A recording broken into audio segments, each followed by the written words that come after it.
Thank you so' মাছ। চ' আপোনালোকে চাব পাৰিছে বেষ্টিজ প্ৰাইম ক্ৰিল অইল।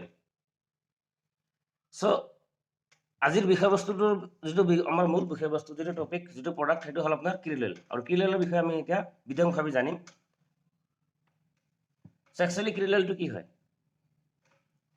ক্ৰিল অইল এটা টিনি শ্ৰিম লাইক ফিছ, মানে আমি ক'ব পাৰোঁ সৰু এটা, ঠিক আপোনাৰ স্ক্ৰীণত আপোনালোকে চাব পাৰিছে মিছা মাছৰ দৰে। কিছুমানে মিছা বুলি কয়, কিছুমানে চিংৰি বুলি কয়, এনেকুৱা ধৰণৰ এটা মাছ হয়, একেবাৰে সৰু টিনি। মানে আপুনি খালী চকুৰে ভালকৈ যিটো স্ক্ৰীণত দেখুৱাইছে জুম কৰি দেখুৱাইছে ইমান স্পষ্টকৈ দেখা পোৱা নাযায়। তলৰ পিছৰটোত আপোনালোকে চাওক, তলৰ স্ক্ৰীণত যেনেকুৱা হৈ আছে ঠিক সেনেকুৱা আকাৰত সাগৰত এইটো দেখা পায়। চ' krill from Antarctic is also called Euphausia superba. ক্ৰিল যিটো, এই ক্ৰিলৰ যিটো আৰু এটা নাম আছে সেইটো হ'ল আপোনাৰ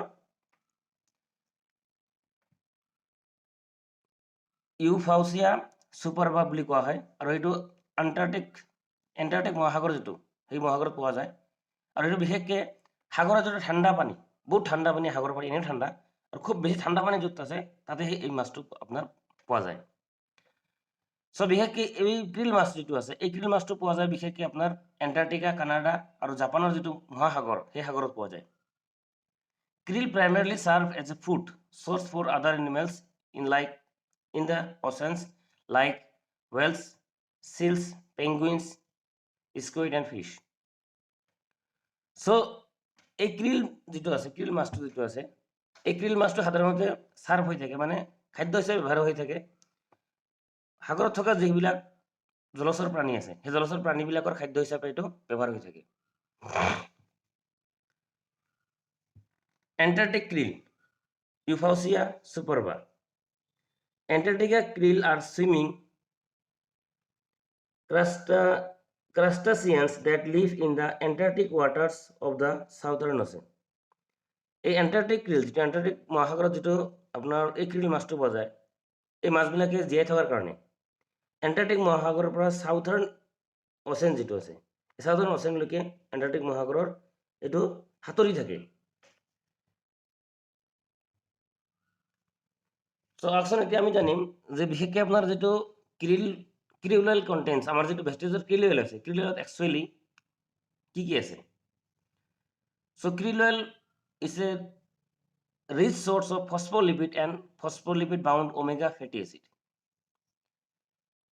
ক্ৰিল অইলত আপোনাৰ এইটো ফস্ফ'লিপিড আৰু ফস্ফ'লিপিড বাউণ্ড ওমেগা ফেটি এচিডৰ এটা উৎকৃষ্ট উৎস হয়।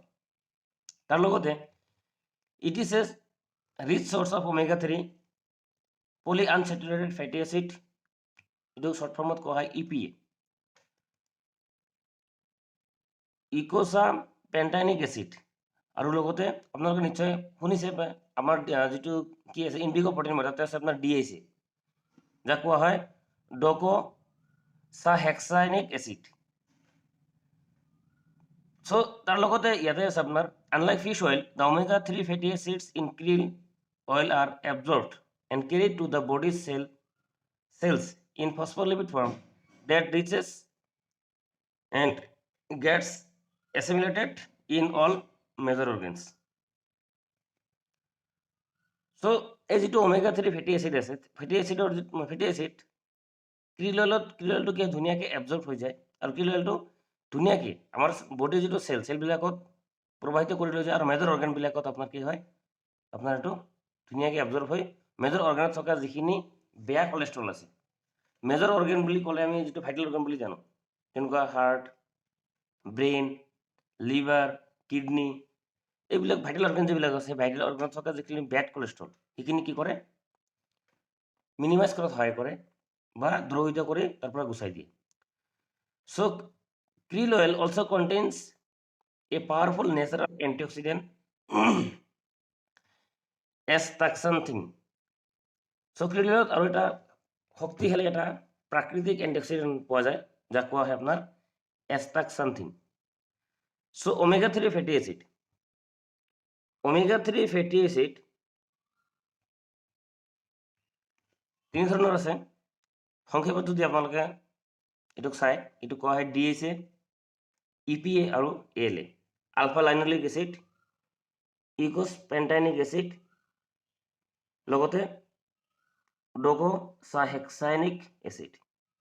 চ' DHA একচুৱেলি কি কৰে, ওমেগা 3 ফেটি এচিড যিটো এই তিনিটা বস্তু আছে, এই তিনিটা বস্তু বিশেষকৈ কি কাম কৰে আমি অলপ চাম এতিয়া। ব্ৰেইন ডেভেলপমেণ্টত সহায় কৰে, তাৰ লগতে ভিজন ডেভেলপমেণ্ট এণ্ড ফাংচন, চকুৰ যিটো দৃষ্টিশক্তি বৃদ্ধি কৰাত আৰু চকুৰ যিটো ফাংচনিং, দৃষ্টিশক্তিৰ যিটো ফাংচনিং সেইটো কৰাত সহায় কৰে। তাৰ লগতে কাৰ্ডিওভাস্কুলাৰ ফাংচন, হৃদযন্ত্ৰৰ কাৰুকাৰ্যত সহায় কৰে, ট্ৰাইগ্লিচাৰাইড লেভেলটো নৰ্মেল ৰাখে। তাৰ লগতে লাৰ্ণিং এণ্ড বিহেভিয়াৰ, মানে সহজ ভাষাত যদি আমি বুজি পাওঁ এইটো কনচেনট্ৰেশ্যন পাৱাৰটো বঢ়াই দিয়ে। ৰিডিউচ ইনফ্লেমেশ্যন, ক'ৰবাত যদি ফুলি আছে সেইটো ফুলাটো কমাই দিয়াত সহায় কৰিব। মিনিমাইজ ডিপ্ৰেশ্যন, হতাশাত ভুগি যিসকল ব্যক্তি আছে যদি ক্ৰিডেলটো খায়, যিহেতু ইয়াতে DHAটো কি কৰে, ডিপ্ৰেশ্যনটো মিনিমাইজ কৰে, কমাই দিয়ে। ৰিডিউচ এজ ৰিলেটেড, কম বয়সস্থ যেন লগা মানুহবিলাকৰ যিটো স্কিন সেইটো আপোনাৰ বহুত গুণে কমাই দিব। তাৰ লগতে মেণ্টেল ডিক্লাইন। 2 নম্বৰ যিটো আছে ওমেগা 3 ফেটি এচিডত EPA কি কৰে, বিশেষকৈ আপোনাৰ কাৰ্ডিওভাস্কুলাৰ ফাংচনিং, হৃদযন্ত্ৰৰ যিটো ফাংচন সেইটো ভালকৈ কৰাত সহায় কৰে, লগতে ইনফ্লেমেশ্যনটো ৰিডিউচ কৰে। আলফা লাইনলিক এচিড, সংক্ষেপত যদি আমি চাওঁ এইটো কোৱা হয় ALA। এইটো শক্তিৰ ভাণ্ডাৰ বুলি কোৱা হয়, চ'ৰ্চ অফ এনাৰ্জি, শক্তিৰ উৎস। চ' আচলতে এতিয়া আমি চাম benefits of omega 3 fatty acid. So' omega 3 fatty এচিডৰ যিটো উপকাৰিতা, সেই উপকাৰিতা কি আমি চাম এতিয়া। So' omega 3 fatty acids are essential fatty acids that are not produced in the body. Omega 3 fatty এচিডটো এনেকুৱা এটা ফেটি এচিড হয় যিটো খুবেই দেহাৰ কাৰণে জৰুৰী, কিন্তু এইটো আমাৰ বডিত উৎপন্ন নহয়। Omega 3 fatty acids in combination with diet and exercise helps in lowering the body's production of bad cholesterol and triglyceride and helps to raise good HDL cholesterol. এইটো বিশেষকৈ আপোনাৰ শৰীৰত থকা যিখিনি বেয়া কলেষ্ট্ৰল, বেড কলেষ্ট্ৰল, যাক আমি LDL বুলি জানো, সেই LDL খিনি প্ৰডাকশ্যন যে হয় তাত কি কৰে, লোৱাৰিং কৰে, যাতে উৎপন্ন ভালকৈ হ'ব নোৱাৰে তাৰ কাৰণে বাধা দিয়ে, বা আমি ক'ব পাৰোঁ LDLটো শৰীৰৰ পৰা গুচাই দিয়ে বেয়া কলেষ্ট্ৰলখিনি। আৰু যিটো আপোনাৰ গুড কলেষ্ট্ৰল আছে, গুড কলেষ্ট্ৰলটো উৎপন্ন কৰাত সহায় কৰে, যিটো আমাৰ দেহাৰ কাৰণে ভাল, তাক কোৱা হয় HDL. Research shows that consumption of EPA and DHA, omega 3 fatty acids are reduce the risk of coronary heart disease. So coronary heart diseaseৰ বিষয়ে আপোনালোকে নিশ্চয় শুনিছে। যদি কোনো ব্যক্তিয়ে আমাৰ যিটো ভেষ্টিজ ক্ৰিডেলটো কনজিউম কৰে, খায়, ইয়াতে আছে আপোনাৰ ওমেগা 3 ফেটি এচিড। চ' তেখেতসকলৰ যিটো কৰণাৰী হাৰ্ট ডিজিজৰ সম্ভাৱনা সেইটো বহুত গুণে কমি যাব, মইতো কম নহ'বই। তাৰ লগতে ওমেগা 3 DHA এটা ইম্পৰ্টেণ্ট কম্পনেণ্ট হ'ল আপোনাৰ ব্ৰেইনটো যদি আপুনি সুস্থ কৰি ৰাখিব বিচাৰে, ধুনীয়াকৈ টোপনি যদি হোৱা নাই আপোনালোকে এই ভেষ্টিজ যিটো আমাৰ ক্ৰিডেলটো খাব পাৰে, কাৰণ এইটো ব্ৰেইনৰ কাৰণে বহুত ভাল কাম কৰে। তাৰ লগতে ব্ৰেইন ডেভেলপমেণ্টতো এইটো আমাৰ ক্ৰিডেলৰ বহুত ভালেখিনি ৰোল আছে। Even plays a part in maintaining healthy brain function and levels of concentration. বহুত মানুহ আছে এনেকুৱা চাব, তেখেতসকলৰ যিটো কনচেনট্ৰেশ্যন পাৱাৰ ঠিক নহয়। কিছুমান ব্যক্তিৰ লগত আপুনি কথা পাতিব চাব, কথা পাতি ভাল লাগে, কনভাৰচেশ্যন কৰি ভাল লাগে, কাৰণ আপুনি যিখিনি কথা কৈছে সেই সন্মুখৰ মানুহজনে বুজি পাইছে। কিন্তু কেতিয়াবা এনেকুৱা হৈ যায়, কথা পাতি আছে বা মিটিং কৰি আছে, আপুনি মিটিং কৰি বা কথা পাতি ভাল লগা নাই, কাৰণ আপুনি ভালকৈ বুজি পাই আছে, যিসকল ব্যক্তিৰ লগত আপুনি কথা পাতি আছে সেই কথাখিনি মানুহবিলাকে বুজি পোৱা নাই বা কনচেনট্ৰেশ্যন ভালকৈ দিয়া নাই। তেখেতে মনোযোগ দিয়া নাই এইটো নহয়, মনোযোগ দিছে, কিন্তু তেখেতৰ যিটো কনচেনট্ৰেশ্যন পাৱাৰটো ইমান ভাল নহয়। আপুনি যিমান ভালকৈ নুবুজক তেখেতসকলৰ এই যিটো মেমৰি বা যিটো হেল্থি ব্ৰেইন বুলি যাক কয়, হেল্থি ব্ৰেইনৰ ফাংচনিং যিটো সেইটো ভালকৈ নহয়। তাৰ কাৰণে তেখেতসকলে ইচ্ছা কৰিলেও মানে কনজেশ্যন দিব নোৱাৰে, বুজিব নোৱাৰে।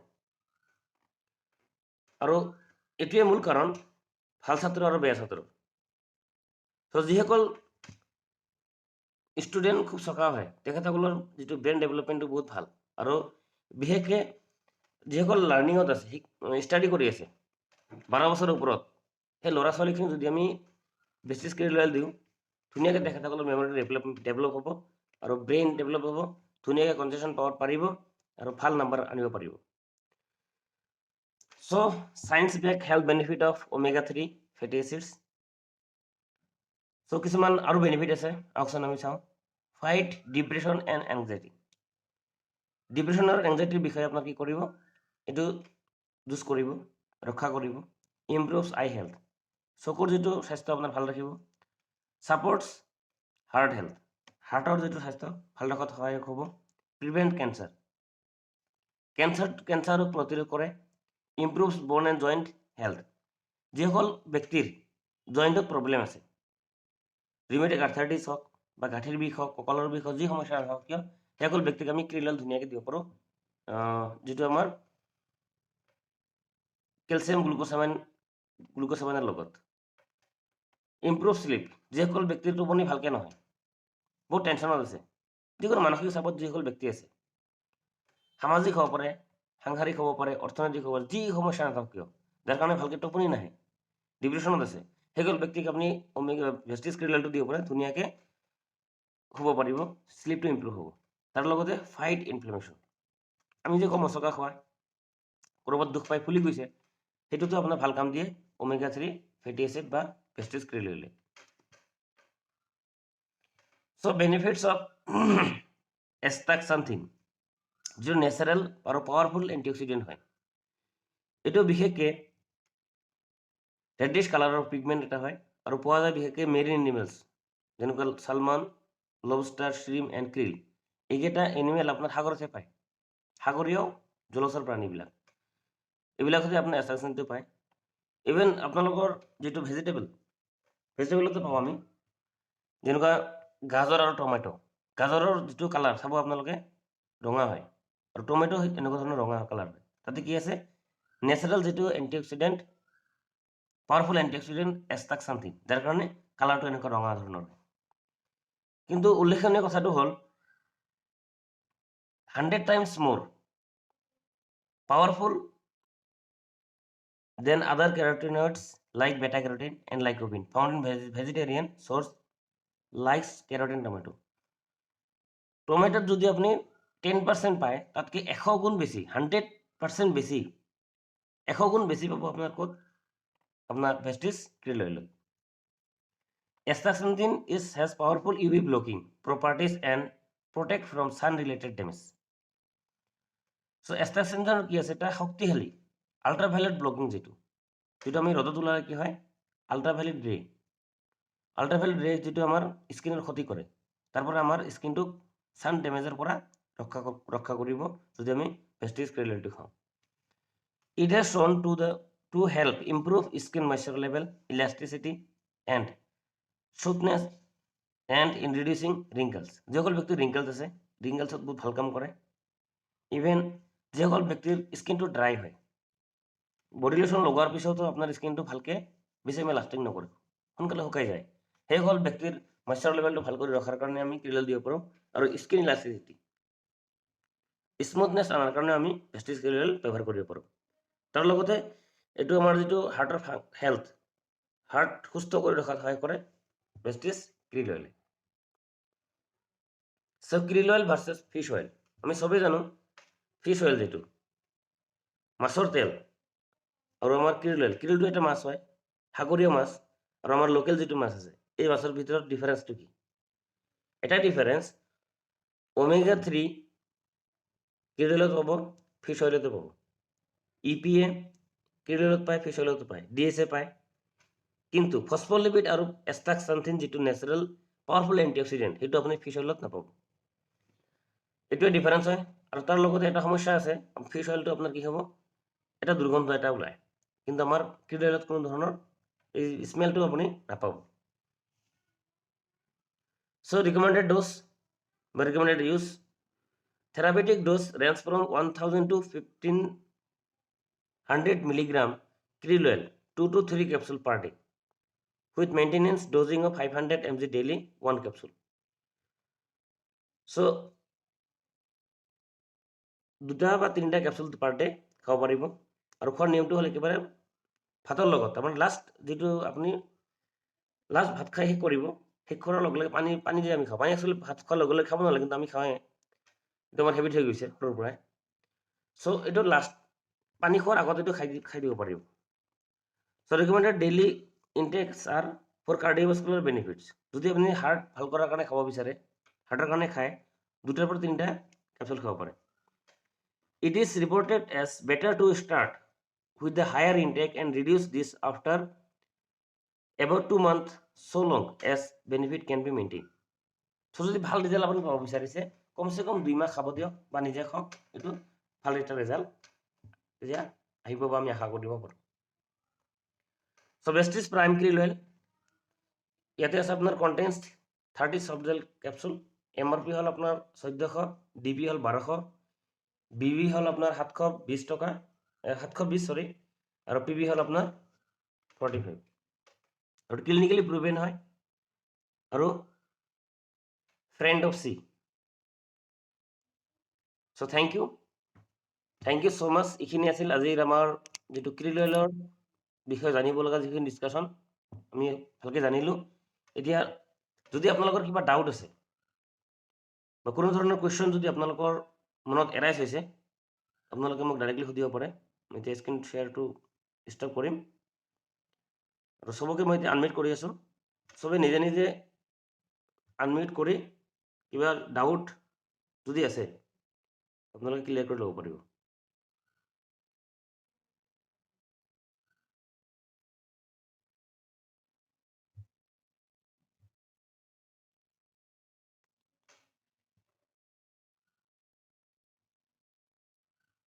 So anybody?